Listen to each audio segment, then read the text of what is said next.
Okay. All right. I shall fill in for you. Good afternoon, ladies and gentlemen. This is the Spiritual Discussion Show with a very tan version of Sard, which is not a very tan version, but this is the Spiritual Discussion Show where we are talking about the Grail message. Yeah. Yes, we. All right. And today's topic is Gratitude. latitude, gratitude, some kind of tude. Yeah. All right. So where you calling from, brother Sard? I'm in Germany, northern Germany, in Munster. Okay. Oh, so brother Gregory, where are you calling from? I'm calling from Brussels. Brussels. All right. So everybody's on board, right? So And Brother Reiner too. oh, brother Reiner, well, go on, big man. When I say big man, I don't mean big in size, you know. I mean it could be big in heart. You understand? Yes. Yeah. Yeah. All right. So I'll let you lot get on with it. So go through, brother Yes. Sard. Let's see what you're talking about today. Thank you. Thank you, Brother Bless. Go on. Okay, dear listeners, you're listening to Bless Radio, as Brother Bless has told us. And the aim of the show is to introduce you to the Grail message in the light of truth by Abrushin. And as Brother Bless mentioned, the topic for tonight is gratitude. And actually, you can join us with any questions or comments. This is a different number for tonight because I'm actually not in the studio. You can contact us on this number, which is 079 39 641 958. That's a UK number, and you can call, text, or use WhatsApp. Well, I prefer it. I will say, 079 39 641 958. No, it's a UK number, but you can call in Germany. WhatsApp, WhatsApp text, or you can. I would prefer not to take calls because it might be difficult to put only online. So just a text. Okay, tonight, as I said, the topic is gratitude. Any questions or comments, you're welcome to join us. But what I want to do first is tell you what is the Grail message. The Grail message in the light of truth by Abrushin is a spiritual knowledge of life. It offers an explanation of the world, a picture of creation on the basis of natural law. Lectures contain valuable basic elements as a help in life. For through the knowledge mediated, the reader is again brought closer to life and led back to God. The Grail message deals with important fundamental questions of life by explaining in a clear and logical way the automatic working of the laws of nature, the whole weaving of creation, allowing every process to be recognized, and thereby the purpose of our whole life. It is directed at the individual and speaks to the innate experiences of the human being, their strengths and weaknesses. Thus, every reader has the opportunity to discover through the intuitive perception if what is stated is the truth. Combining with matter-of-fact reasoning, a complete world picture arises, where there is no separation between the visible world and the great world beyond the five senses, nor any separation between scientific and religious striving for knowledge. I'd like to give you a couple of quotes from the author of the Grail message, Abrushin. The hearer and reader of my lectures should always work within himself, keenly probing and building bridges from one lecture to the other, as well as out into the great and small world happenings. Only then will he be able to understand the Grail message and find that it actually shapes itself into one complete whole without leaving any gap. Again and again in all the happenings, the reader will come back to the basic features. He can explain everything without having to change even one single sentence. The word of the Grail message lives, so that it permits only those people who really carry the honest desire in their souls to find abundantly. All else is automatically rejected by it. For the arrogant and those who seek superficially, the message will remain the book with 7 seals. And I'd like to give one more quote from the author. I wish to fill the gaps which have so far always remained unanswered in the souls of men, and which never leave any serious thinker in peace if he earnestly seeks for the truth. So, dear listeners, just to remind you again, the topic for tonight is gratitude, and you can contact us on this number. This is for tonight only, because I'm not in the studio tonight. The number to contact us here in the UK number is 079 39 641 958. You can, I would say, you can just contact us by WhatsApp, by text or WhatsApp message. And if you're outside of UK, it is 0044 79 39 641 958. So, Brother Gregory, I would like to start with you. And I mean, gratitude. First, can we say what is gratitude, Brother Gregory? Well, thanks. The question is, what is gratitude? First, one has to look at the scenario where gratitude is applicable. The scenario basically is that you have something which brings you joy or which brings you happiness, and in reciprocity you offer the one who is impacted by this joy offers gratitude as a compensation. So gratitude is more of a compensation, or like a reciprocal activity in acknowledgement of what has brought that particular piece of joy or happiness. Thank you, Brother Gregory. So the next thing I would like to ask is to Brother Rainer now. Why is gratitude important? Or let's say, why is, let's say, true gratitude?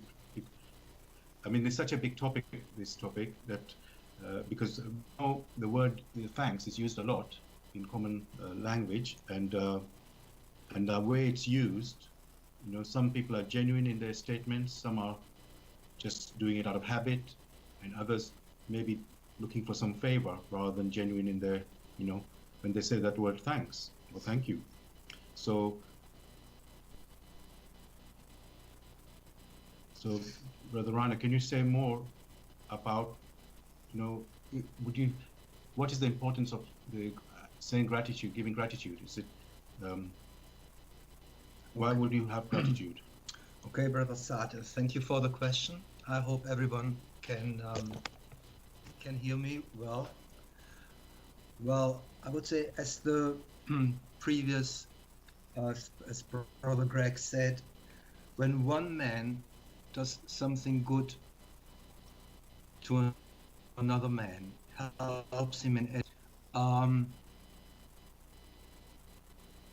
that beneficiary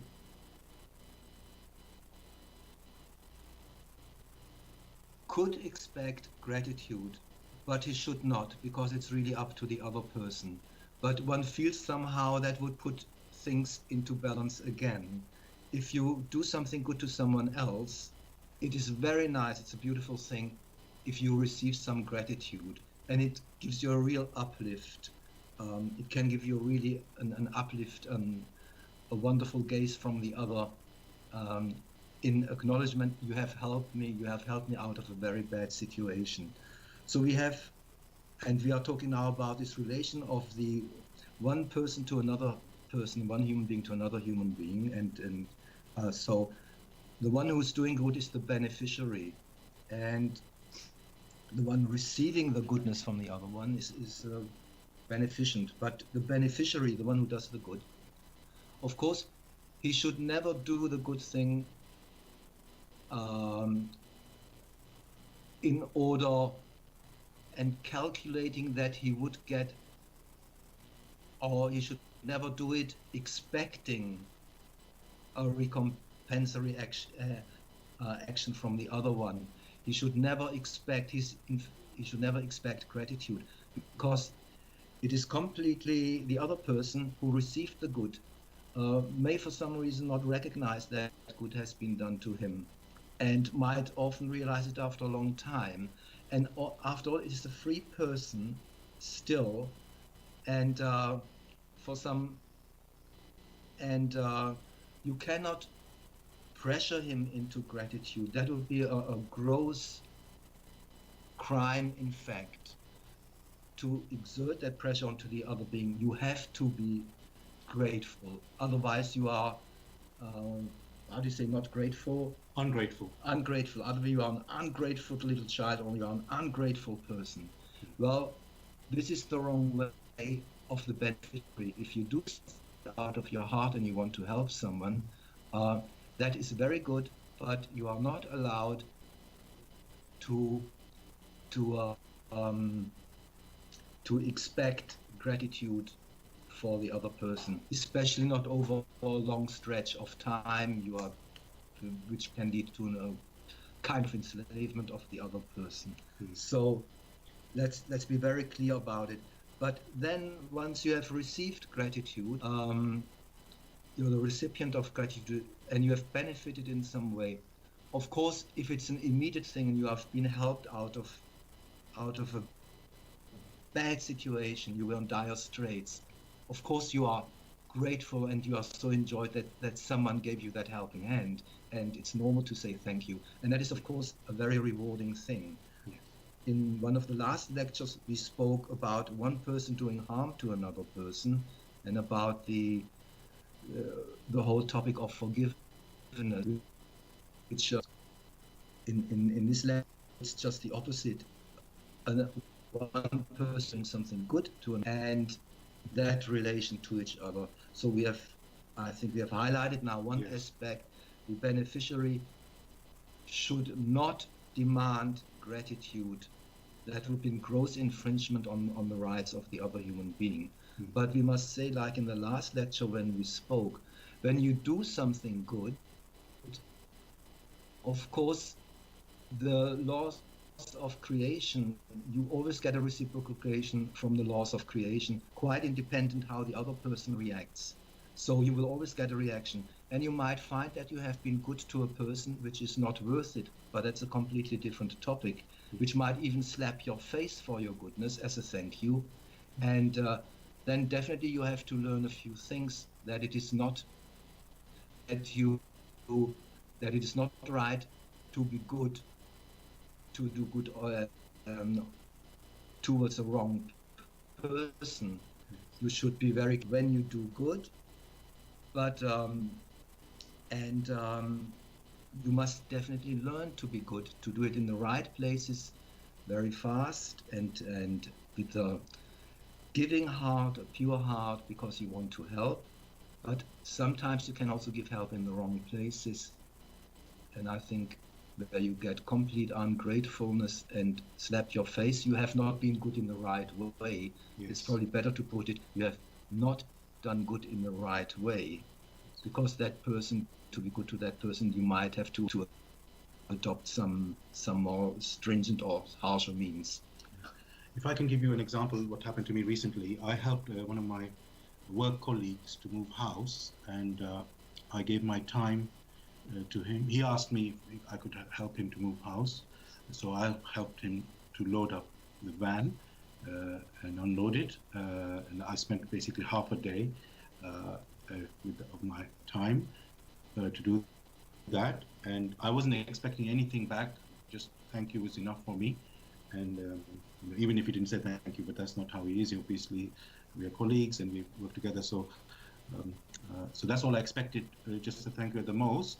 And a few days after, maybe a week later, he gave me a surprise and he gave me a gift of like a shirt and some things, which I was not expecting at all. And it was a very pleasant expression of gratitude for me. As I said, I wasn't expecting it. And as you said, it makes you, uplifts you. So, sometimes it's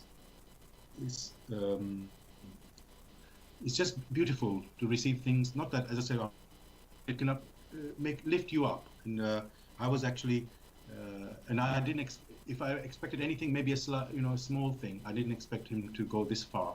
So you don't know when you do something out of your heart that what the consequences can be, because I never asked for anything. So I was very, very pleasantly surprised about that.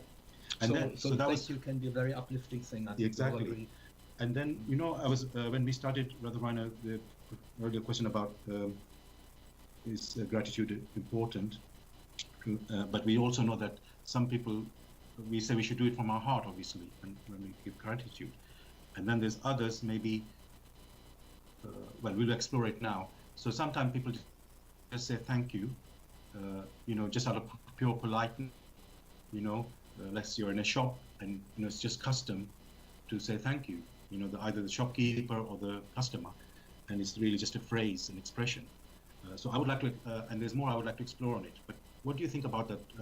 Let me go to that question to Brother Gregory. So Brother Gregory, when people just say thank you, purely as a social phrase, with nothing, no real depth in it, just because it's a custom, what sort of effect does that have? That's to Brother Gregory. But the thing is that it's before the words thanks are offered, there must have been some initial interaction, and it's a response to that interaction that brings the word thanks. So it's not just empty. But again, it all depends on the genuineness. If at that particular moment, the attitude and that is the state of mind of the one giving it is genuine, even in those little things, it is still very helpful when you say thank you. Right.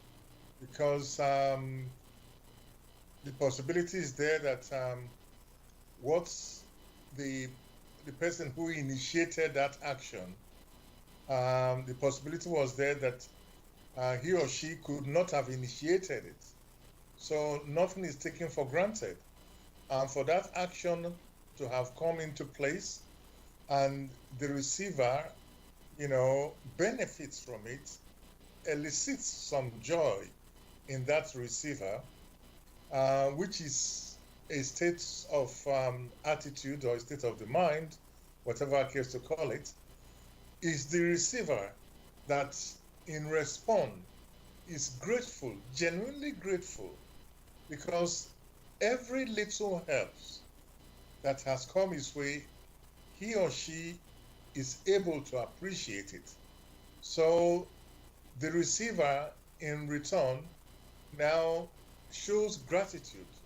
It is not just a mere politeness, but it sort of reveals his state of mind or his inner attitude in the way he or she cares to live his everyday life. So it is not merely an everyday use expression, but that returns sort of expresses the inner states of the person who is offering it in return, even in little things. Thank you, Brother Gregory, for that. There's another thing, again, another sort of example of how we show gratitude, or somebody can show gratitude. So let's say somebody is giving gratitude, but actually they have a motive behind it, a calculating motive, that they want some favor, and so they say, I can't think of a real example right now, but it could be that, and in return, and that person says thank you, but actually you want them to do something for you, and so you have a motive, but you don't express this motive. You actually just, that's only in your motive is only inside you, and you don't say it to the person you're giving the gift to. And then, and let's say you do that a little bit all further. I mean, first thing in my head when I say that, I think of like sometimes maybe it's like bribing or political gift somebody might be giving. Yeah, this is what I'm thinking, but I don't have anything specific in my mind, because we know in companies they say there are certain policies where you're not supposed to give gifts to your clients or certain things because that is expected that they will have to return the favor, and that might be like winning the contract from you, So, but let's assume that if something like that is expected, but nobody declares that, either side, not on either side, that is what they want, but it is like understood without actually expressing it. So I'll go to Brother Rhino on that. Brother Rhino, if that is somebody calculatingly giving a gift like that, I mean, again, let's say what would be the spiritual consequences in that? Outwardly, I guess, yeah, you can see what's going on. Well, I must admit here that I've never experienced such a case in my life where it is done, where some person does something good to another person and expects to receive gratitude, or even demands to receive gratitude for a very length of time, practically enslaving the other person and saying, you have to be grateful to me, to please me all the time for this one time I was helping you. So perhaps Brother Greg has an example there, but I do not have one. Let's just ask, yes. If I just pass it on to Brother Greg, perhaps he can talk about it in a better way. Well, I'm a bit surprised because there are many examples abound where in many cases a form of loan is given out and everybody says thank you for this particular loan, whereas it's something which has been diplomatically placed there to elicit some form of gratitude intellectually, but on the long run they want, okay, you have to keep paying back this loan for the next maybe 100 million years. Such things abound, but one has to separate the intellectual activity from the spiritual activity. Spiritual activities transcends local, what we refer to time and space. It lasts for a very long time.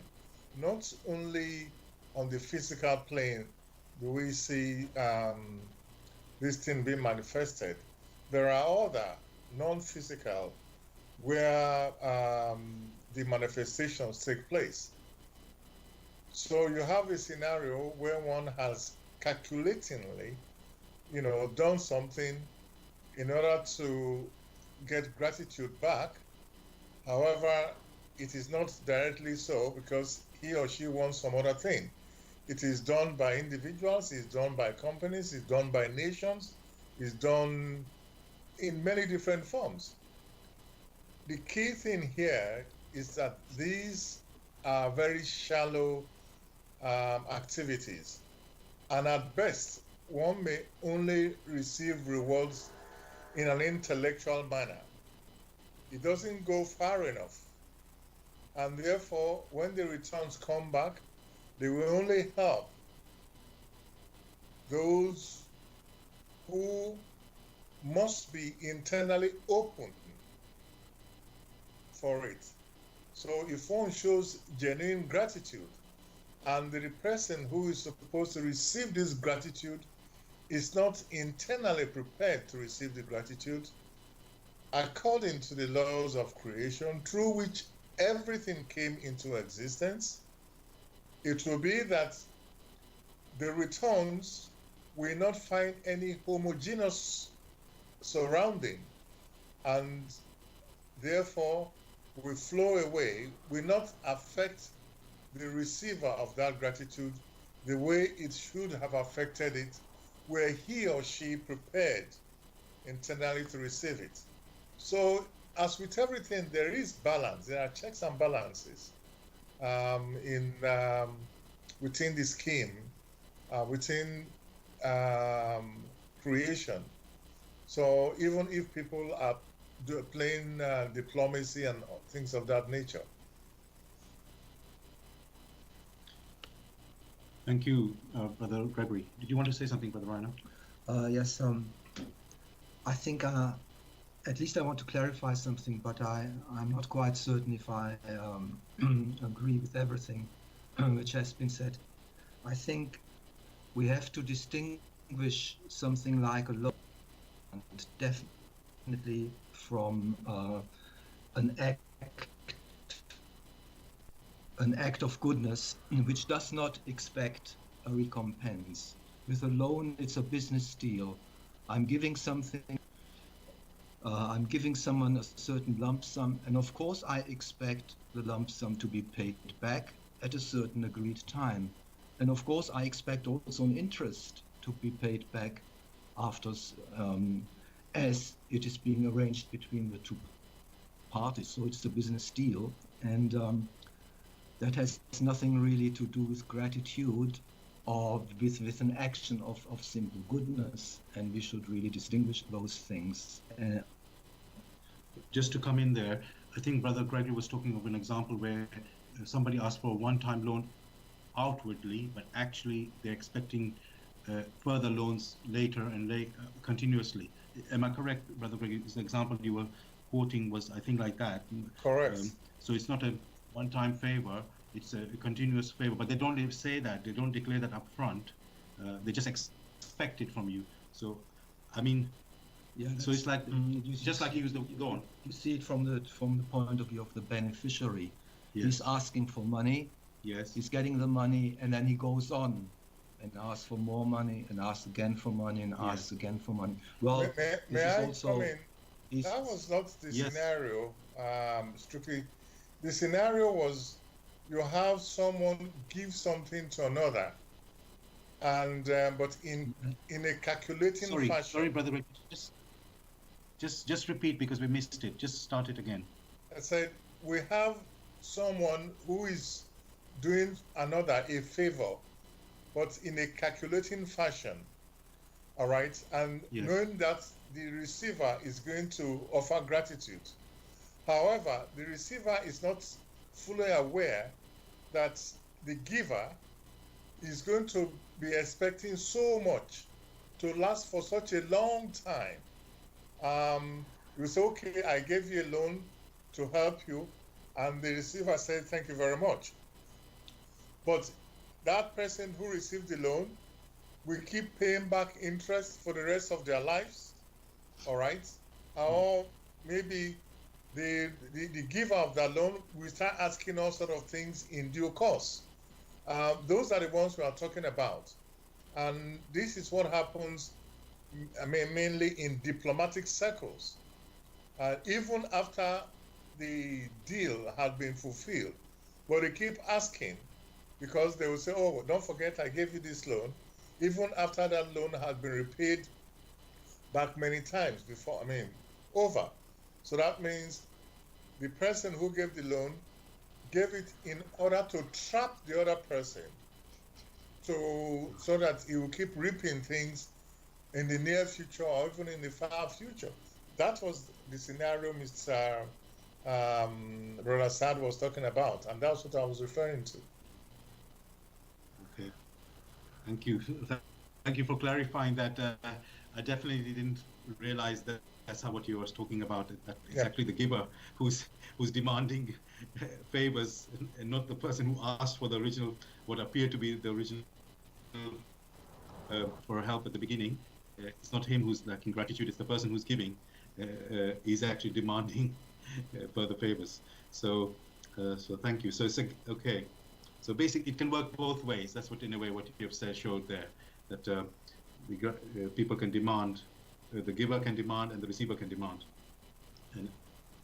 but not with how can I say, not is they have conditions which they. So thank you for that. Dear listeners, you're listening to Bless Radio on Tuesday night, the spiritual discussion program. The aim of the show is to introduce you to the spiritual knowledge in the light of truth, the Grail message by Abu Shin.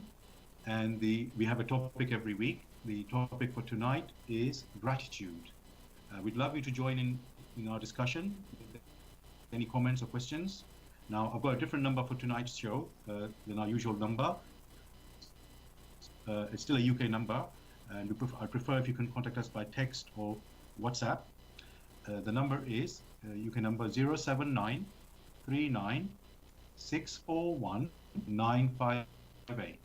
And if you're outside of UK, it is 0044 79 39 641 958. Okay. Now, I want to move the gratitude between human beings, gratitude to our Creator. What I want to ask you, Brother Rainer, is yes, Almighty Creator God has created us, but He doesn't really need us. And so, is it necessary that we need to show gratitude to our Creator? Is there any such need for that? I mean, like I said, He has created us, but it's not that He needs us in any way. So what would be the point of us giving gratitude to the Creator if He doesn't need it? Well, of course, the Creator in the last analysis does not need, can live very well without humanity, and can live very well without the gratitude granted by humanity to Him. But I think with an increasing wisdom within us, after we have matured, we come slowly to the recognition that it is something wonderful to be allowed to be alive, to be allowed to walk through that creation, and become more and more overwhelmed by the beauty of the creation. That might not come initially, it goes gradually, it's a gradual process, but some people definitely are overwhelmed by the beauty to stand under a southern sky and seeing night sky and seeing the million of stars, or seeing the Milky Way, or seeing a sunrise, or just the ability to breathe, or just the pleasure to be able to move around, or such the pleasure to walk through millions, to walk through a warm summer rain, and it's the most pleasurable experience, and you begins to thank God for the simple fact that there is something like rain. You realize God has made this creation like this, that there's rain, there's sunshine, I become warm, I can feel cold. It's a wonderful thing, and he becomes thankful quite naturally for that all. And this thank, I'm sure that rises up as a constant prayer, as a vibration towards the Lord. And I think he can and he has the complete right to expect from us that we in the end recognize what he has been given to us, the gift to exist at all.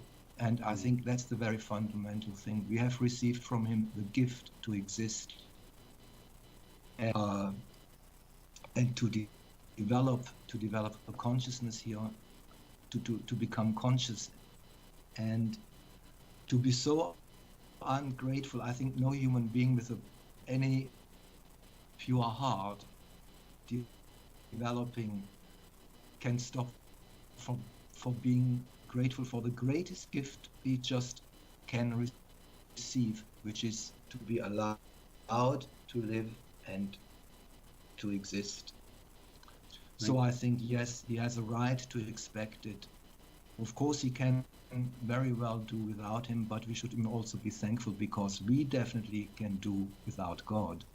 And we are dependent on his grace every second. Every second we live, every moment I breathe, there are millions of things which only work through his grace.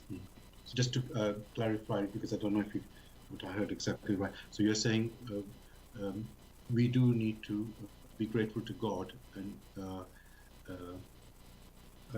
and so we need him, even if he doesn't need us. Yeah. Yes. Okay. Thank you for that.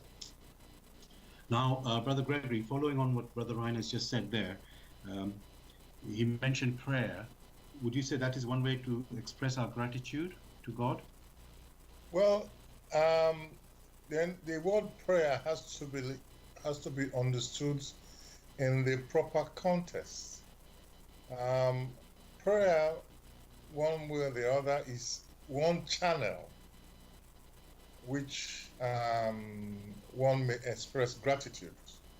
For, as is now very well known, gratitude, like we mentioned, has to have elicited joy from the one who is offering gratitude. And if one uses the channel or uses the concept that the most beautiful prayer is pure joy, so one may now take gratitude or prayer as a form of gratitude or a prayer of gratitude.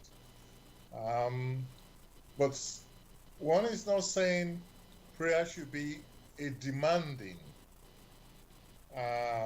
prayer. That means you will not keep asking for this, asking for that.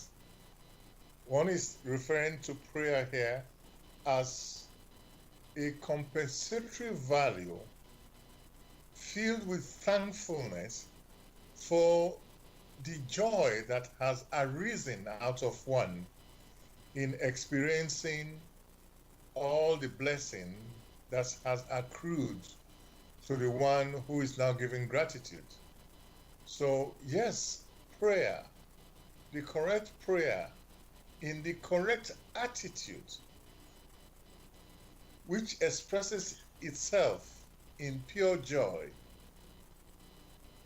that is the best gratitude that can be given to him whose power is used in everything, whose power made it possible for the human spirit to exist, whose power made it possible for the neighborhoods, for the preparations that granted the human spirit the possibility to start as an unconscious spirit gem to undergo a journey, and in making preparations in other realms such that this spirit gem will experience joyfully and will in due course become conscious and finally become self-conscious. The surroundings, the environment has to be made possible such that the human spirit needs to go through this environment in order to awaken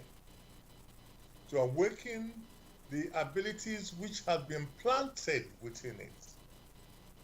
It is only right for the human spirit to show gratitude for in developing these talents which have been planted within it.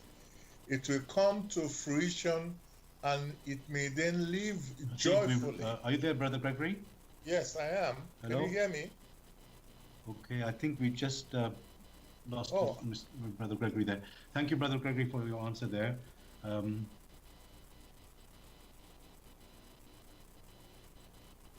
Hello, can you hear me? Hello? Hello?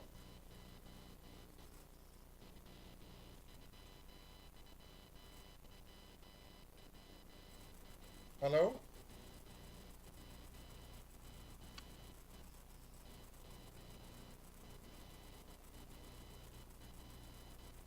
Hello?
Bless Radio there.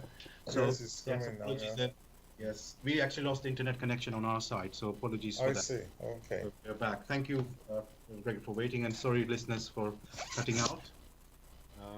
Okay. I'm going to, just to remind the listeners, you're listening to Bless Radio. This is the Tuesday night spiritual discussion program.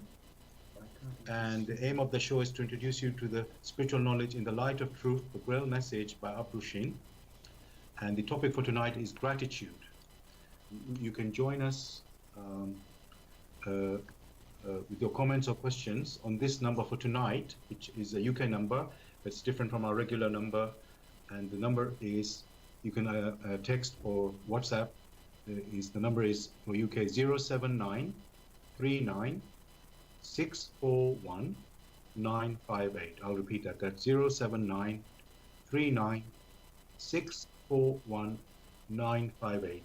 And if you're outside of UK, it is 0044 79 39 641 958. And you can listen to us also on YouTube live. You go to youtube.com, search for Bless Radio 1 live stream. So we're broadcasting live. And after the show, 10 minutes after the show, which is we finish at 8 p.m. in UK time, 10 minutes after the show, you can listen to the recording. You need to look for Bro, Sard, and the Grail message. And the topic for tonight is gratitude. So, okay.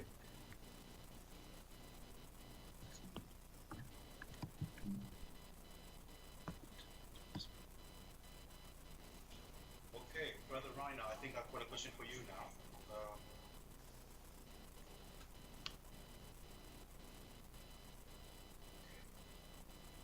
Right.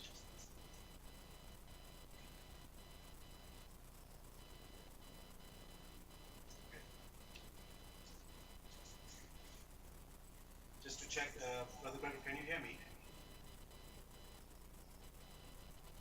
I can hear you, though faintly.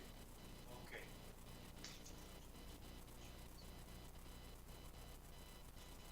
Okay.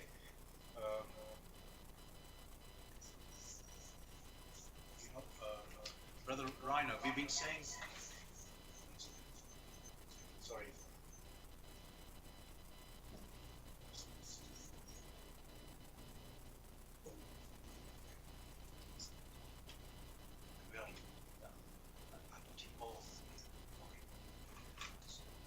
Okay, so Brother Rainer, we've been talking about, when you say thanks or give gratitude, it has to be genuine. And and if it's not genuine, let's say you do it in a calculating fashion, then the consequences or the reward for that, the laws of creation will act accordingly, So now, and we've thought of, let's say, okay, I'm thinking of the question to ask you really. So Well, I think that genuineness, that's a big area to talk about. yes. I hope everybody can hear me. Brother Greg, can you hear me all right? Yes, of course. I can hear you loud and clear.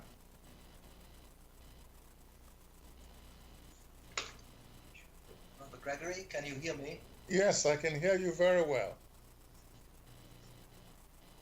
Hello, can you hear me?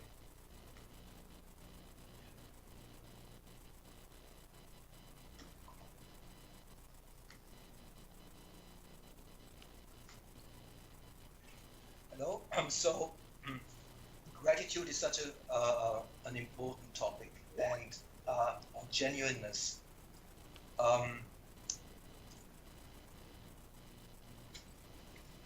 In my opinion, one of the very basic things the Grail message tells you in many ways is to become genuine, to become real in what you do, to become truthful in what you do. And this does not only concern the words thank you when I say these to something, that they are really honestly meant, but it concerns also every other word. We have to get to the place when we use language again in the way it should be used.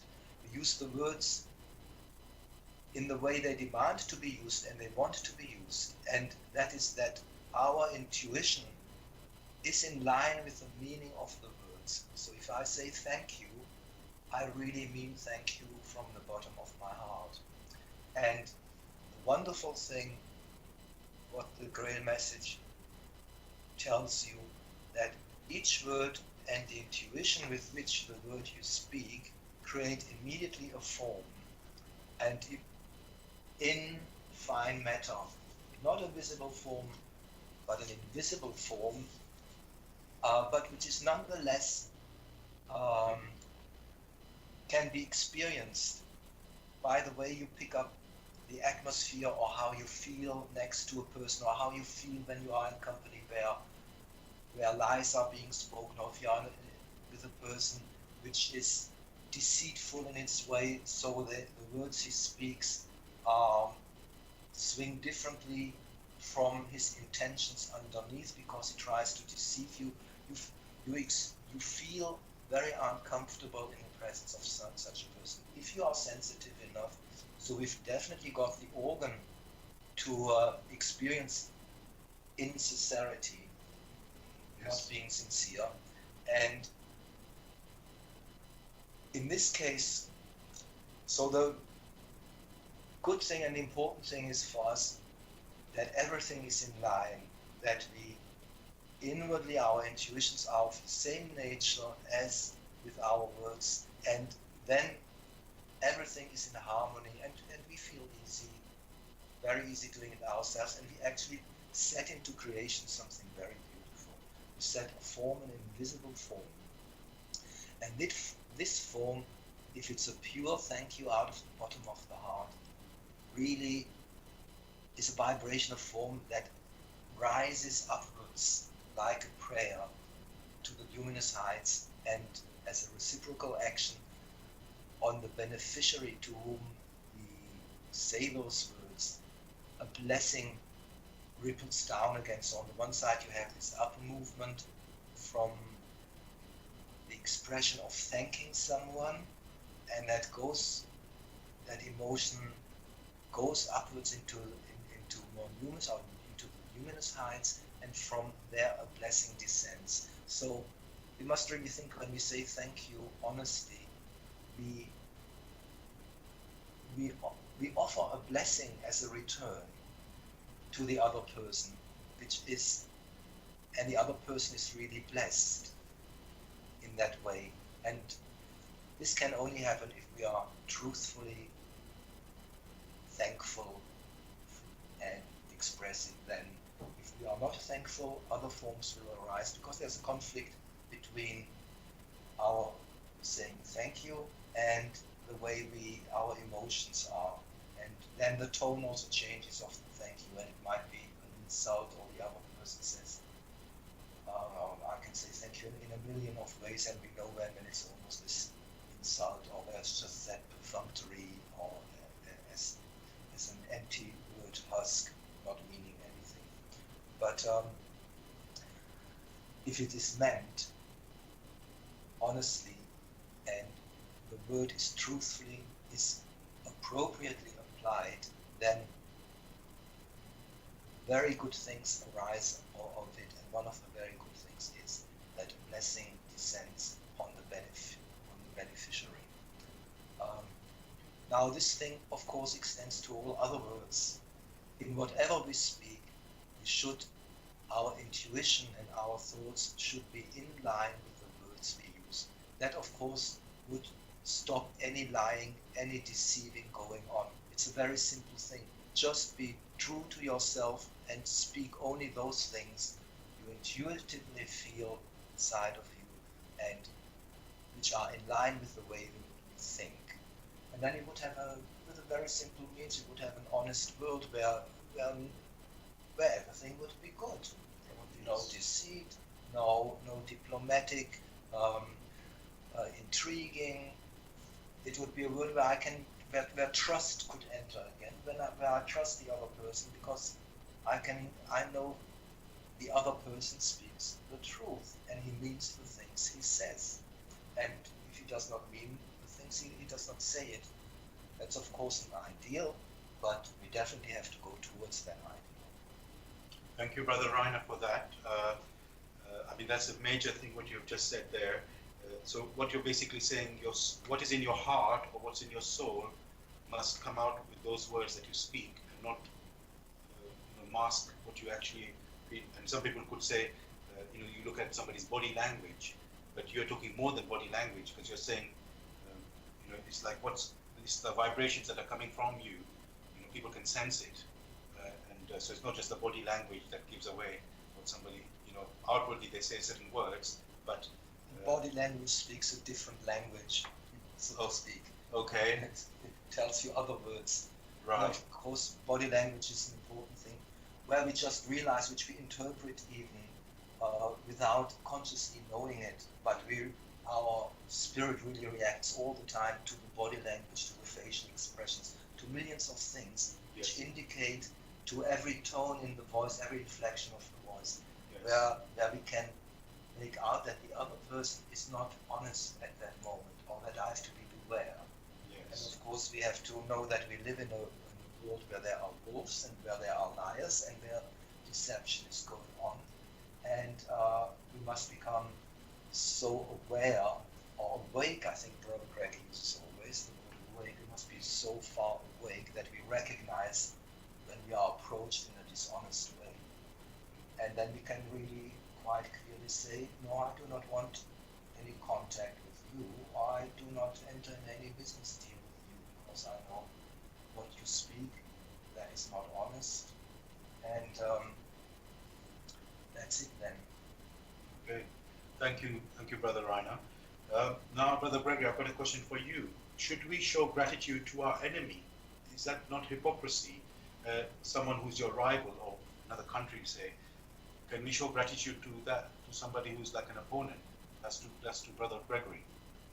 Well, I hope you can hear me clearly. 1 second, Brother Gregory, just. Go ahead, Brother Gregory, please say something. Can you hear me clearly now? Yes, now we can hear you. Now, we said at the beginning that gratitude is something which elicits joy from deep within you. And gratitude is only an expression of that particular joy. Using that context, is one able to show gratitude towards an enemy who does not give joy but sorrow? The answer simply is no. For if, in quotes, an enemy comes in to subdue or to destroy you, no joy comes from destruction when you yourself, you're striving to live aright, and here you have someone who comes to destroy your longing to live aright. So no joy streams out of that, and therefore no gratitude can come from that either. If I can follow from what you've just said, but obviously we are not meant to be vengeful, retaliating. If somebody attacks us, then we have to defend ourselves. I agree, but then also we want to live a joyful life, and we should give joy out to people. And also, it's like you want to be an example to other people. So even if somebody, in quotes, has a negative motive or something, we still want to give everybody a chance to to change. So, and maybe I think one way to show, if you show gratitude, maybe those who have the bad motive will see that you have a good motive, that when you give your gratitude, and they could change. Or is that like being naive? Well, the key thing here is that the first thing is that we know that gratitude is only an expression of pure joy, gratitude in form of thanks. The way one may look at the scenario you just mentioned is that we have a situation in which the aggressor keeps us on our toes. In that particular scenario, we are grateful because we are not, complacent. For we know that without such aggressors coming across our path, we will not remain on our toes. At least one may refer to that, in quotes, the enemy keeps us on the alert. The presence of the enemy makes us vigilant. In that case, we are grateful that such a force is around that makes us vigilant. So that is the sense that one should take it.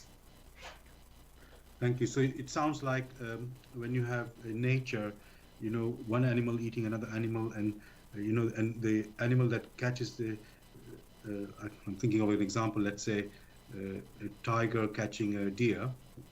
If that's a good example, and the tiger targets the weakest deer. That's what you see in the nature, and obviously then the strongest deer keep going. And, they stay alive. So it's like you mentioned, that's keeping people alert, or in this case, animals alert. In accordance with nature.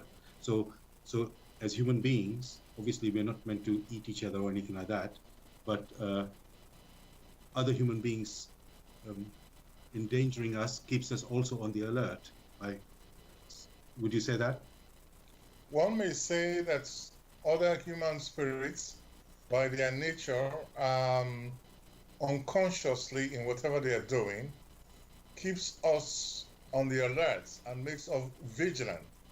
And therefore, one can counter whatever comes their way or comes our way in order to prevent that other particular personality from incurring terrible karma, not only from us, but also on himself. So one may interpret it that particular way. The rules that apply to the animistic, which are not spiritual. So the animistic rules are different from spiritual rules, which are also different from divine rules. And also these rules are different from the day-to-day interaction from the earthly rules, which abound. But the best one can hope for in the case of, in quotes, an enemy, is that it leads us to vigilance, such that we become so much austere and to sense that which is not right and make preparation in order to counter it or to avoid such scenarios. So whatever the situation is, as long as we are on a vigilant path, then we are grateful for the opportunity that brought that one into being. But you definitely would not say thank you to some opponents. Thank you that you contributed to making me more vigilant, and I looked through your ploy. Sorry about that. Well, that is why I said, in a sense, one may see that way, but it's kept to one's self. Yeah. It's more joke. It's more the joke. Jovial. Yes. The joke. Okay, now I've got the something I'm going to ask Brother Reiner then, with regards to gratitude. So, Brother Reiner, should gratitude be in spoken word, or can it be in silent thoughts, or just deeds? Because if you don't speak, another person may not be aware that you're giving thanks to them, and unless they're psychic or sensitive, So, can you basically show gratitude? Should it be shown in words, or it can be shown in... Brother Gregory? Are you No, there? I'm silent. Maybe. Yes. Okay, sorry, we could hear something. All right. So yes, I'll just repeat the question to Brother Reiner, which is, Brother Reiner, can we show gratitude? Does it have to be said in spoken words, or can it be in thoughts and deeds, in silence? Because if you don't express it in words, somebody that you want to thank will not, unless they're psychic or something, they won't notice that. Well,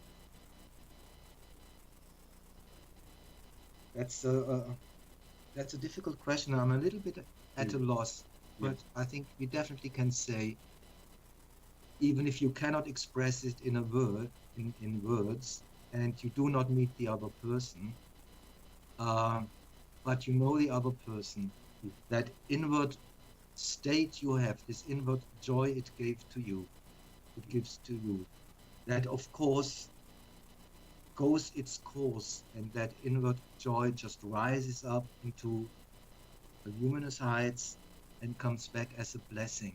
So he will definitely receive a blessing, and he will definitely receive something the beneficial.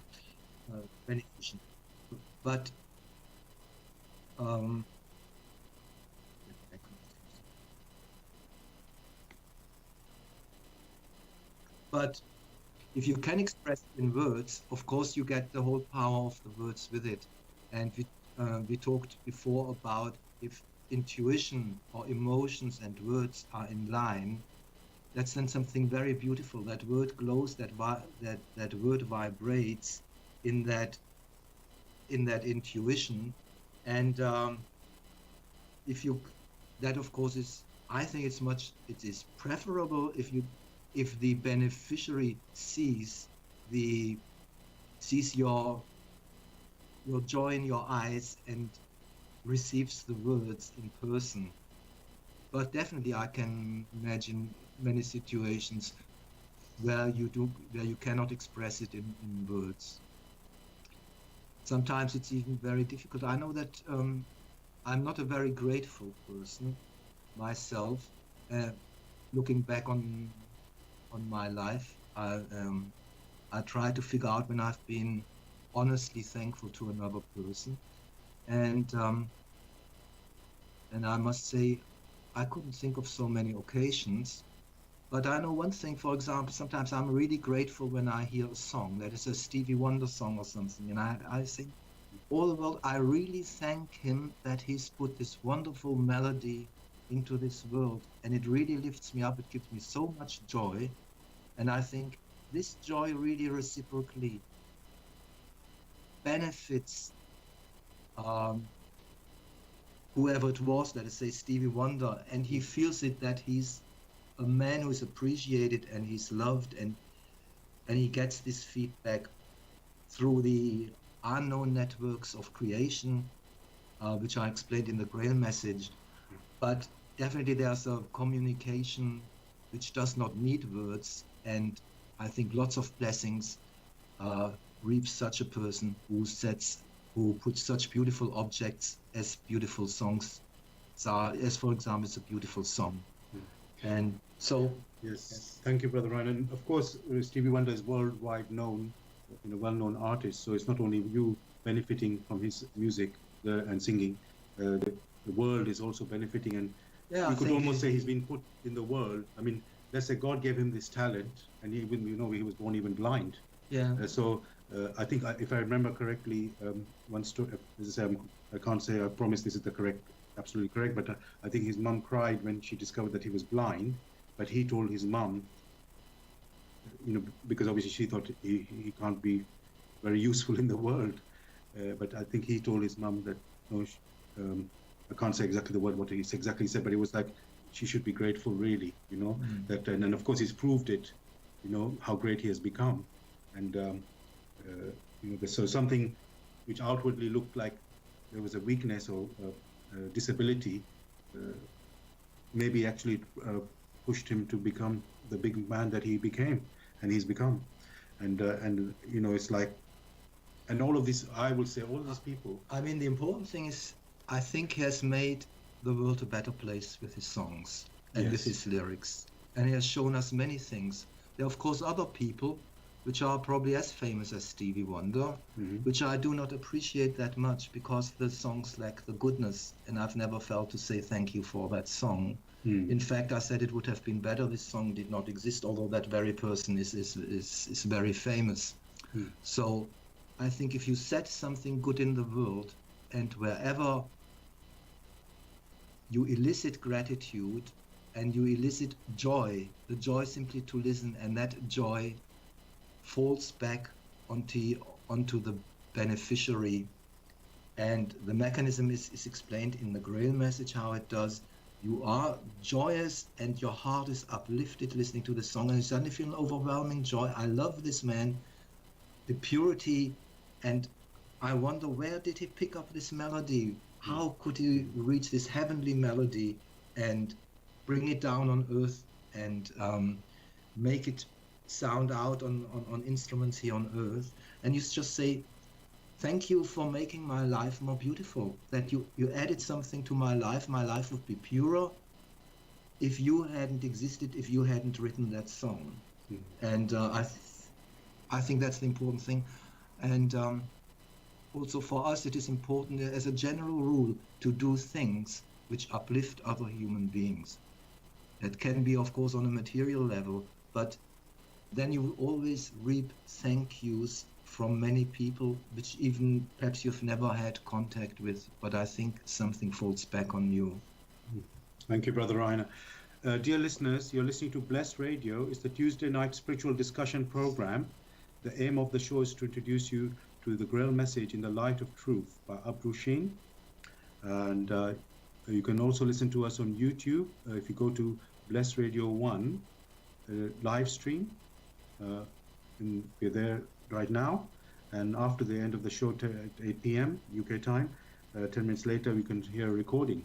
Just look for go on youtube.com, search for Bless Radio 1, then under Bro, Sard, and the Grail message, look for the title, which is the topic for tonight, gratitude. So, and you can join us with any questions or comments. The number to contact us tonight is, for only tonight, is UK number 07939 641 958. You can text or use WhatsApp. And if you're outside of UK, it is 0044 7939 641 958. Now, Brother Gregory, we have got a good example of gratitude, or let's say, the manifestation of gratitude through, let's say, Stevie Wonder. But we also know that, lots of, let's say, evil or dark things can happen when people basically are not telling the truth, or not outwardly they're saying one thing, but inside is something else that they're thinking. And we know that this has been going on for centuries with humanity. So, and we see the consequence with Stevie Wonder, how much joy that brings. But then, what I'm wondering, obviously we know the laws, whatever, let's say you sow good, you get good, and when you sow bad, you get bad.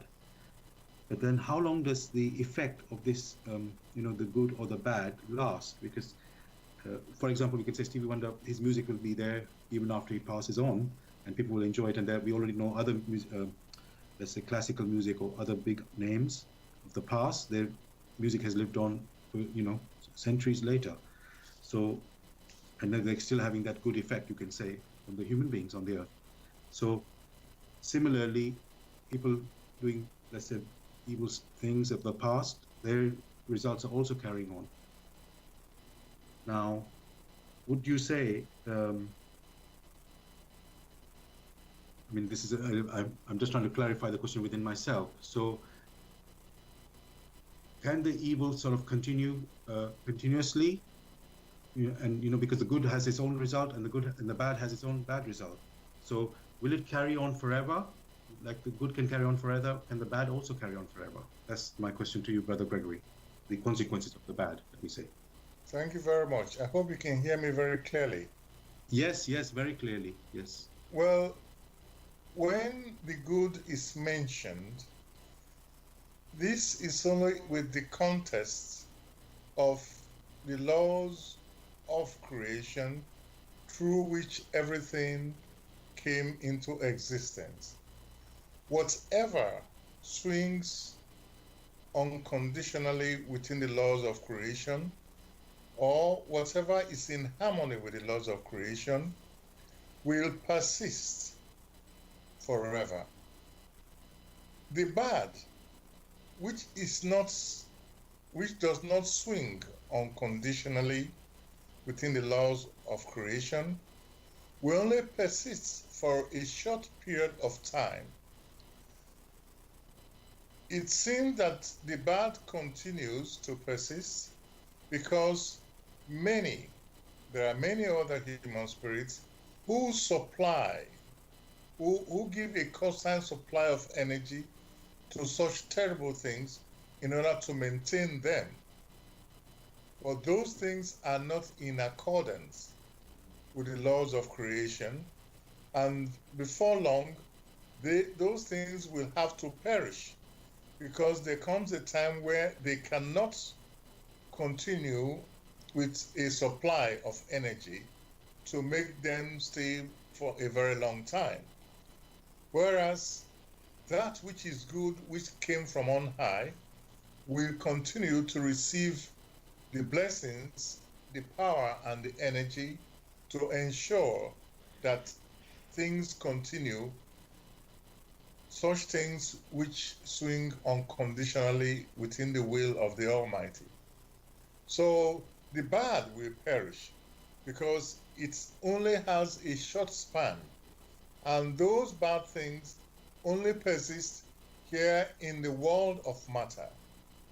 And when the world of matter will have to undergo disintegration,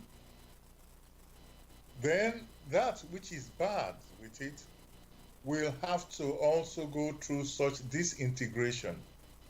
Whereas that which is good, which swings unconditionally within the will of the Almighty, will be persisted, because these are the experiences which touch the human spirit, which it takes along its path in going back home.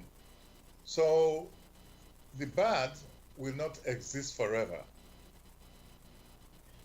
Just to understand that a little better, Brother Gregory, for the bad to sort of, you could say, die or not persist, but because human beings have free will, and as long as there's a human being, willing to be bad, if I can say it that way, continue to do that persistently, let's say, then surely that evil cannot be, it won't be taken out, because the free will can't be removed from man. And so, as long as man is acting in this evil way, or sending out the evil vibrations, surely the evil can't be destroyed. We just mentioned that such is only possible within the walls of matter, and that the walls of matter has a lifespan in which we have the coming into being, the maturing, and the disintegration. And that which is not in accordance with what is good will have to undergo that disintegration. So if you have the scenario of a personality which persists that which is bad, when the time comes for the dissolution of the world of matter, that particular personality will have to undergo disintegration or dissolution of the experiences it has gathered, because those are not in accordance with the will of the Almighty. On the other hand, that personality that has been striving to do that which is good, which is in accordance with the will, or in accordance with the laws of creation, those experiences will lead it higher and higher away from the world of gross matter, away from the world of matter, until it gets back to its origin as a self-conscious human spirit. Thank you, Brother Gregory. So, from what you're saying, in the material world, or the universe, physical universe that we live on at this moment, at this time, if evil eventually will be destroyed, because the world will, I mean, in the end, all the material world has to be dissolved, because it has a particular lifespan. Now, let's say, okay, my question is really this then. As long as there's, let's say, bad or evil people around on the physical world or the material world, is it any possibility of sort of good happening? Because the good cannot just be there as long as the bad is there. Or can God intervene and force? May have not quite the right word, but intervene to to make this world back to how it should be. So it is very well known that whatever a man sows, that he or she must reap. And therefore, for one who persists on being bad, the experiences that come in return will be so severe as to make that particular personality go through very deep sorrow. If it continues to persist, then it's unable to sever itself and rise higher as a conscious being. It's unable to sever itself in time in the world of matter, which world of matter undergoes disintegration, and because it's tied to it, it will be crushed, and it will then return back home as an unconscious spirit gem. Whereas that personality that has persisted with that which is good is able to use such experiences to move it up higher and higher, and returns back home to paradise as a self-conscious human spirit. So it is that the power which is utilized has been used in a wrong way.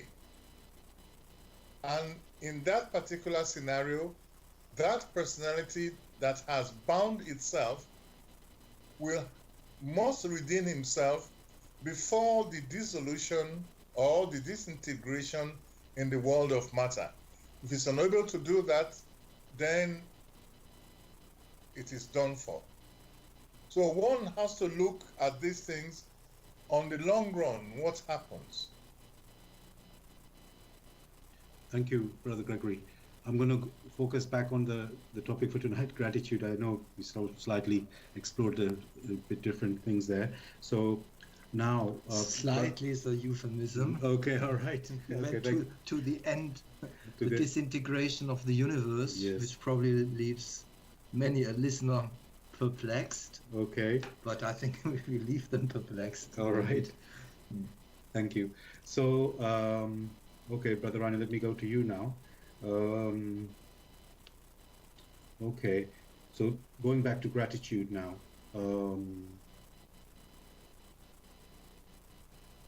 You said about expressing it in words or thoughts. How about some people want to, let's say, build a monument to God or something, express it in not only the words we've said, what about in a physical way? Would you say that's a good thing as well, building a monument as an expression of gratitude? Okay, I don't know. I don't know if when I'm saying monument, it could be temple or like a. Yeah, Okay, let me say thank you for the question. Okay. Whatever tone you read in it. Okay. Okay, saying thank you to God and thanking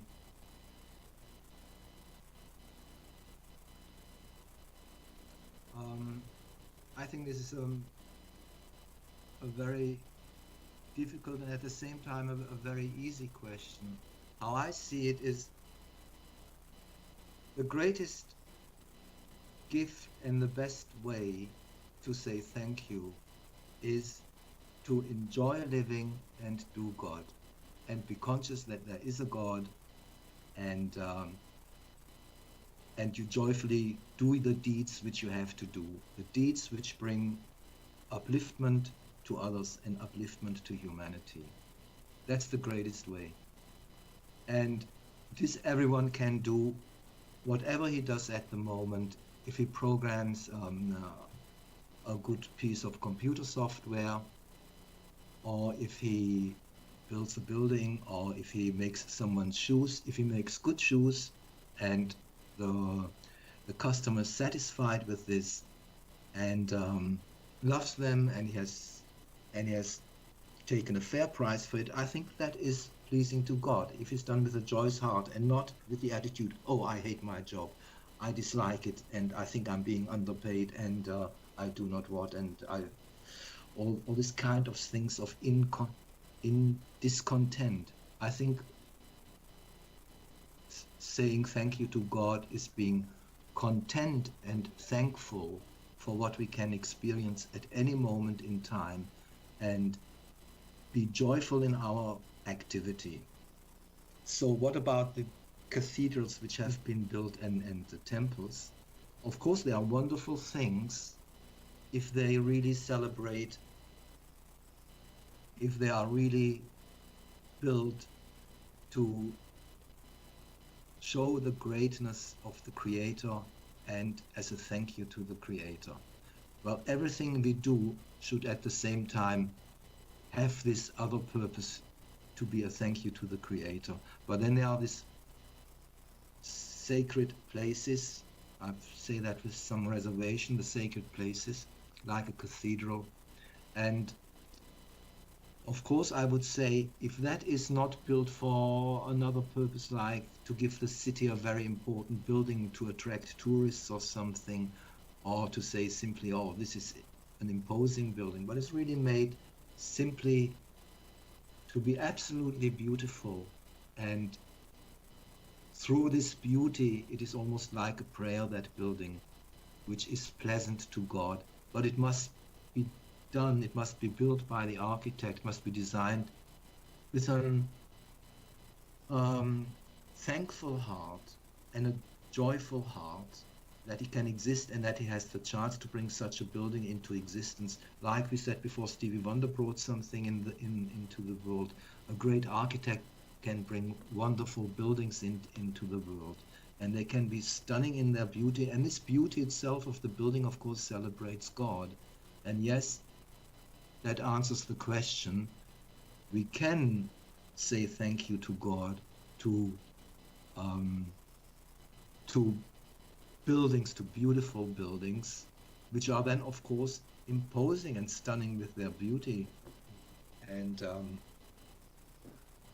they can, and the possibilities of designs are unlimited, because beauty comes out of infinity, in my opinion, or it comes out of infinity, I'm certain of it.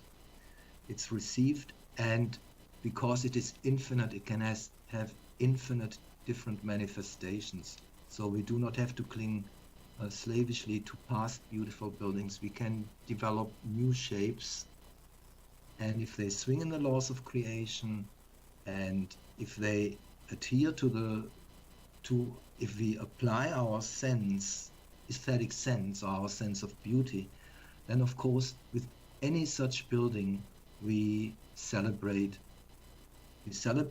and praise God. Thank you so much, Brother Rainer, for explaining that. And Now I would like to go back to Brother Gregory. Brother Gregory is, gratitude. Sometimes it's like, well, let's say, Brother Reiner gave example. He couldn't think of too many examples. Not that anything against Brother Reiner here. Just how many times have we shown gratitude? Let's say, it's almost like you need prompting before we would show gratitude, and so the easiest example you could probably say is when we are in need, or when we're in an emergency or something like that, and then we are saved. Our life was in danger, and then we are saved. Of course, we show gratitude. But how can we? First of all, Brother Gregory, would you say we should be showing gratitude, without being prompted? And how can, if that's, would you say that we should be self-aware already that this is something we should be doing? I'll ask you that first, Brother Gregory. Well, it's very imperative that being alive alone is a prompt that should elicit gratitude from us that we are permitted to experience. And being alive only means that those innate talents which have been sown within us should be brought to life. So it could be these talents are exhibited as buildings, on the design of buildings. It could, sorry. It could be that it could be exhibited in form of songs. It could be in writing. It could be in everything that one does. It's done in such a way that it should elicit joy, many a joy in others. It should bring happiness in others. And others, in turn, will sort of show some form of gratitude. So life itself, or living itself, should be done in such a way that it brings first gratitude to the one who is living or is alive, and also to one's neighborhood or to one's surrounding. For the surrounding is not empty. There are others who are in the same neighborhood as ourselves. And when they see that through our activities, we're able to impact joy to others, they themselves are also happy. So they will also strive to give joy in return. So it becomes a mutual exchange. That is what is intended.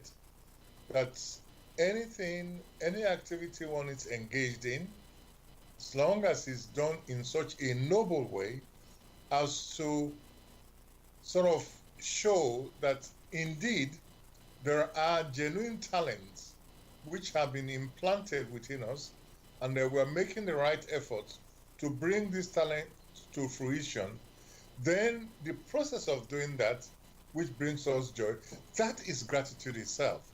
So we don't have to wait for extremes where we are in sorrow or near sorrow before we show the gratitude we should be showing through deeds.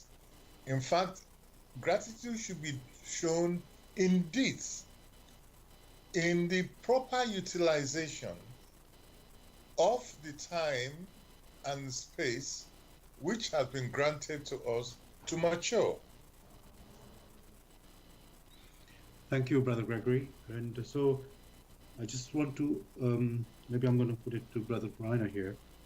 Following from what Brother Gregory said, we don't need to have an emergency to show gratitude. We could just, by living, we have back.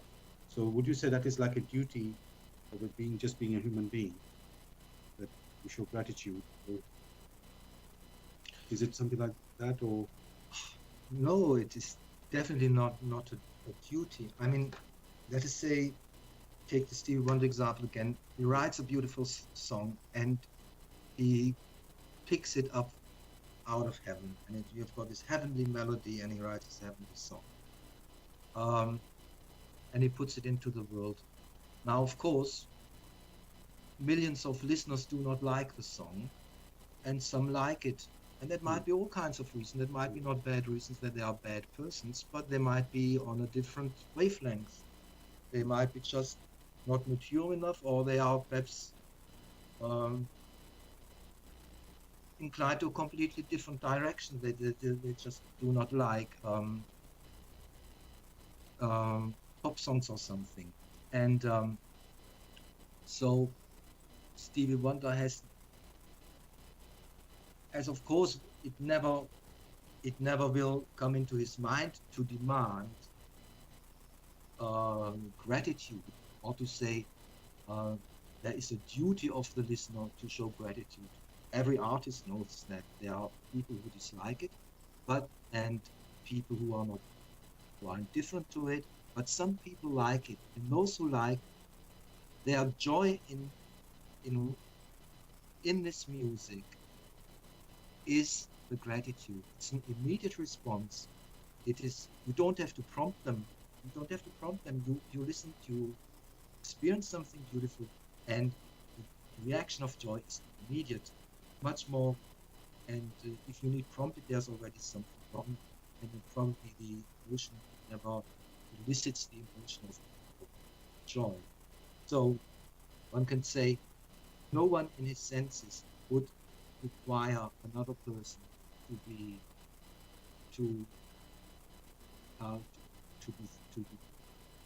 grateful, and it's definitely not a duty of the other ones. How can it be? What I do might fall on the ground or not,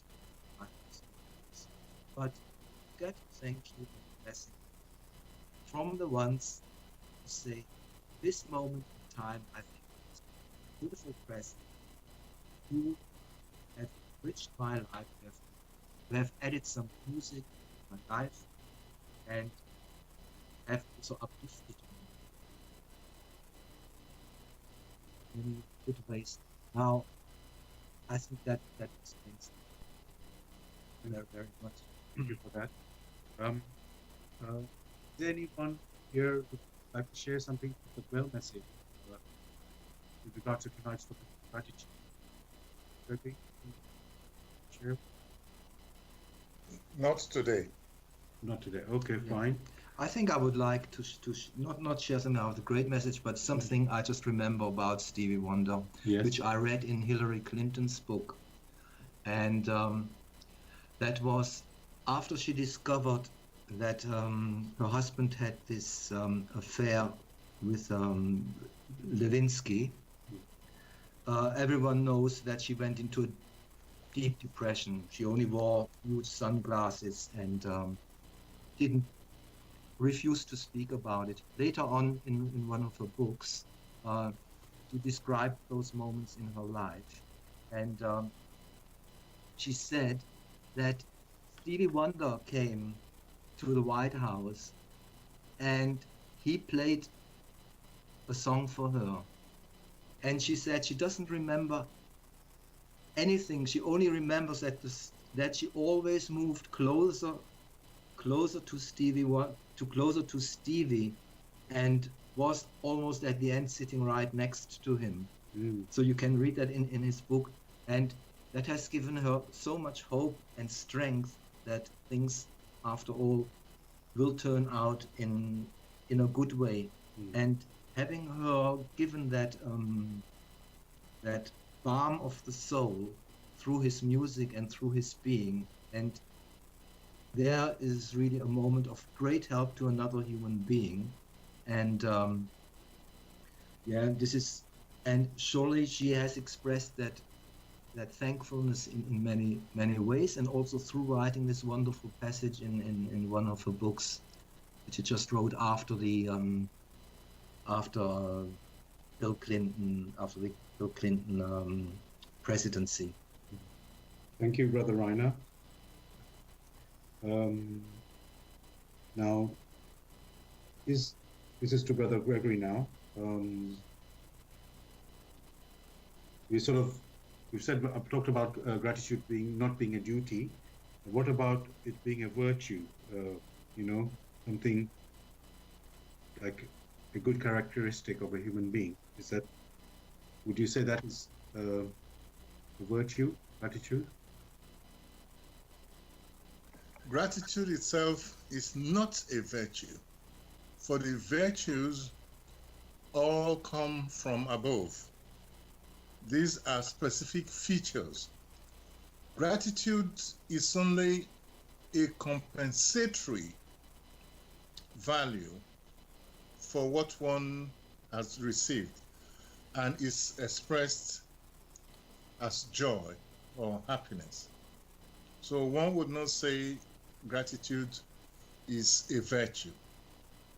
Virtues have different features, but gratitude is only elicited from the one who experiences joy. Thank you for that, Brother Gregory. So, let me see now. I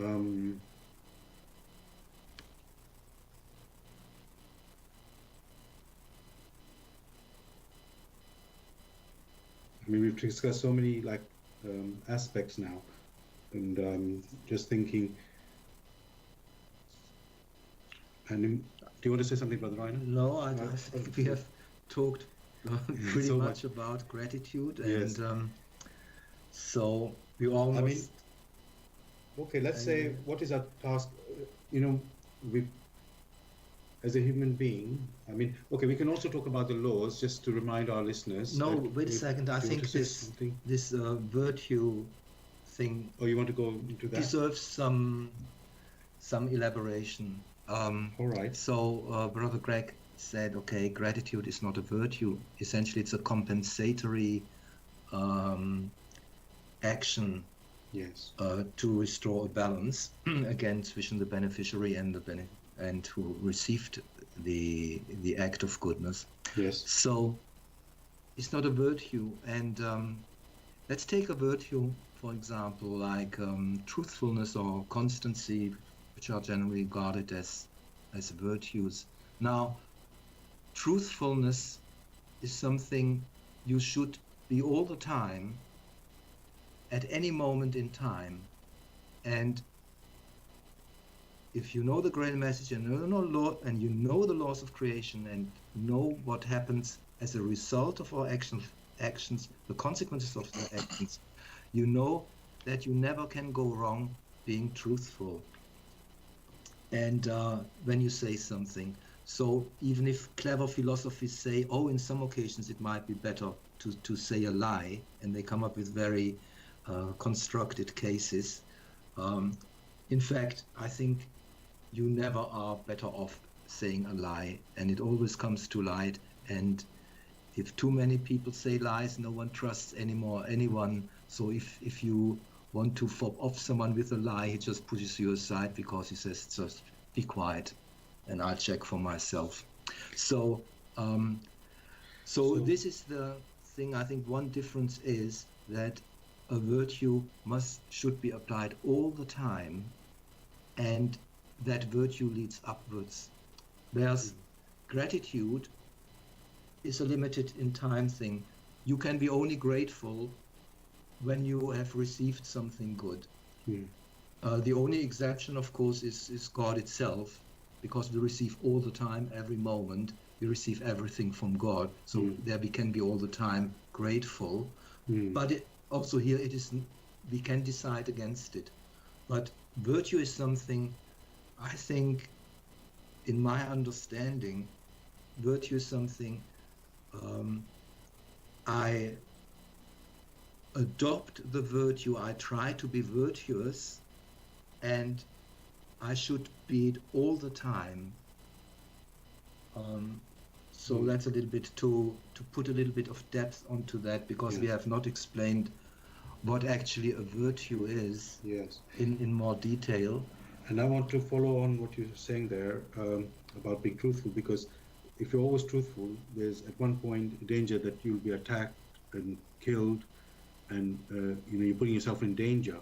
So is that, I mean, I'm not saying we should necessarily should be lying, but it looks like there's a risk when you are standing for the truth, because some people don't like to hear that. We know that people don't like to always hear the truth, but then you're putting yourself at risk as well, in your life. And why would you want to give up your life? Well, let's say for something that is not. Maybe I'm not so expressing it so clearly, but sometimes you think you don't want to lose your life on something small. You just want to really fight. So may I suggest that maybe in another discussion we take the topic as virtues, and then we would have prepared ourselves very clearly so we can express ourselves very distinctly, so that there is no deviation from that which we intend to do today. Yeah, Okay. I think that I'll right. agree fully. Yes. So Okay, we will leave that for another day. why don't you just ask them about this one? Does that exist? Prayer of gratitude. Okay, so I'm going to ask. This is to Brother Gregory now. Please, Brother Gregory, can you give an example of a prayer of gratitude to God? Perhaps not saying the prayer itself, but perhaps Right. just what would be, is there something like a prayer of gratitude, and what would a line of that one be? Well, the best one can reflect on, it's the Lord's Prayer. That is a prayer of the deepest gratitude when it opens up with our Father. Then it goes out, who art in heaven. For me personally, and if one examines very carefully,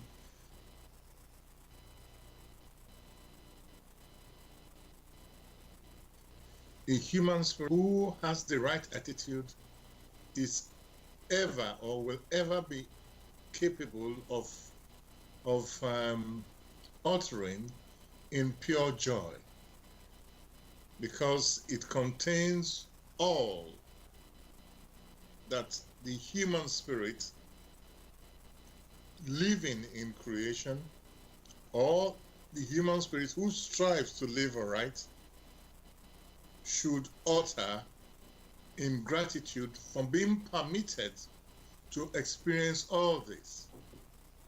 So that is what, as a typical example, one may use as a pure prayer which should elicit the greatest happiness as it comes from the personification of divine love himself. And such prayers which elicit joy should be the highest that one is capable of ever, uttering from deep within one's soul, not in a shallow manner, but said at, I won't say specific times, and not rushed through, but in deep concentration.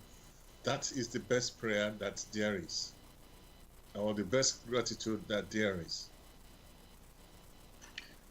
Yes, I think I would agree. Just if I can add a few words. I think, of course, there are wonderful words praising God and psalms, and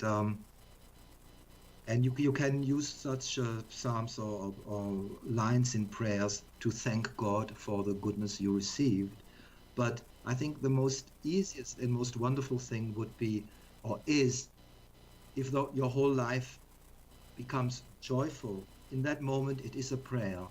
You are just, every action you do is a prayer and praising God, and rises upwards. So in the last analysis, God is not served by our kneeling and wringing hands and putting ashes on our hair. He wants upright, joyful people living joyfully and in a responsible way their life, and do their tasks, and are happy that they are faced with new tasks and see the sense of it as a challenge which helps them forward. And this joyfulness itself, which you experience when you do things, this joyfulness is the best of all prayers. Thank you, Brother Gregory. Brother Reiner, for that. Thank you, Brother Reiner, for that. Yes. Now, and for your contribution, Brother Gregory, I don't mean to ignore you, of course. So, okay. Now, I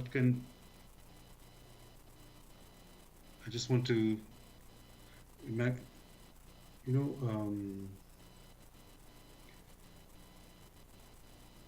you just said there's so much we've covered already. And we are almost to the end of our show now. So I just want to, I'm going to finish a bit early tonight, I think. I'm going to ask Brother Gregory, is there anything you'd like to say to the listeners? And I don't actually have any topic decided for, just so you know, I haven't decided the topic for next week yet. We're still working that one out. So yes, Brother Gregory, anything you'd like to say to our listeners tonight? One would like to advise that these topics we have taken are only an introduction to the walk in the light of truth. Moreover, our discussions should not be taken literally. I will even go further to say, don't trust the discussions. The best you can do is to strive to examine the work yourself and see what you can make of it through constant examination. That is what is helpful. In here, we're only expressing our joy in being permitted to have examined this work. And therefore, we invite the listener to participate in the examination of the work in the light of truth. And we wish them well. Just to be clear, when you say don't trust our words, but what do you mean in that? Because obviously I don't say you're not being truthful in what you're saying.